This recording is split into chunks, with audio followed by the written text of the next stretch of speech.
Hi, this week's Dr. Nikki comes from Lily, so it's a bit of a long one, so I'm going to try to get through it as quick as I can.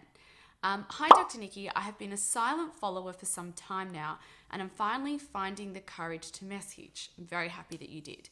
My husband and I have been together for 10 years, married for 6, and have a 4-year-old daughter. We were very intimate, we had a lot of romance and solid trust.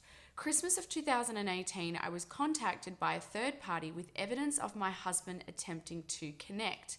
They never met as she reminded him he was married.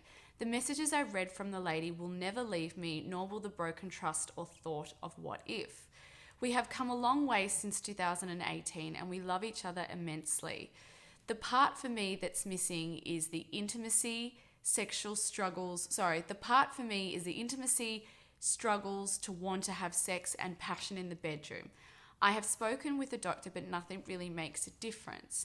I'm looking for advice, a point in the right direction of where my husband and I can go next. We are close. We openly talk about our feelings. I would like to say he is honest and remorseful. I love him and want to help us move on. Thank you for taking the time to read. So infidelity is always a really difficult concept to be able to overcome in a relationship because of this broken trust. Even though your partner didn't actually go through with it, he still reached out to this third party, and it sounds like it was the third party that put the brakes on it, not him. So I understand how that broken trust can really isolate the both of you. You know, you want your marriage to work, you love your partner, but deep down inside somewhere in your stomach, that's always going to play havoc on you. I think that it's really important to look at the why.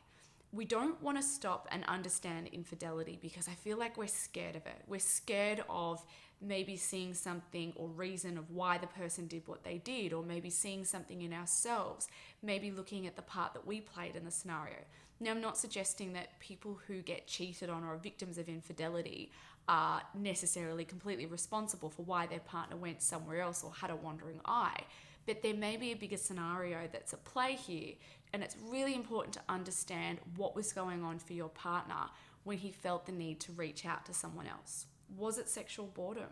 Was it there was a lack of trust and intimacy in the relationship for him? Was there a lack of emotion? Was he not feeling supported and loved?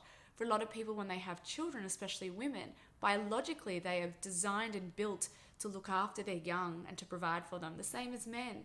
But sometimes we focus so much on other things that we forget to focus on each other, and we don't connect. We don't remind each other of that love physically and mentally. And as humans, we are driven to want that connection from somebody, even to want to feel excited and to feel sexually attractive again. You know, when somebody pursues us or we pursue that person, we get that little pep back in our step. Do you do that for each other anymore? Are you working on your relationship? I'm not going to sit here and say that, you know, not having sex in a relationship or not reminding somebody of love is a reason to cheat. Not a reason, but a plausible reason to cheat. But it is really important to look at that why, so there's something to work on. If you are to overcome this infidelity, then it's really important to address why it happened and maybe bring that pink elephant out again, because for me, I really think that that would be playing havoc on you and stopping you from reconnecting with your partner in that more intimate mode. So I'm not really sure what you mean with a doctor, whether it was a medical doctor or a psychologist or a counselor, but I really would suggest going and talking to someone about it. But you need to get your partner on board with that first. There's no point in dragging someone off to a therapist or a counseling session. But if you're able to flag that with them and say, listen, I feel like it's still really sitting on my shoulders and I haven't processed it. It's not a long time ago, but being able to explain that it's stopping you from reconnecting with them, then hopefully you might be able to engage them to saying, let's go together to work on this. You know, it's not very common that people want to work on their relationship once someone has been unfaithful or started to be unfaithful. So I think it's really big of you to be able to stay and work on your marriage.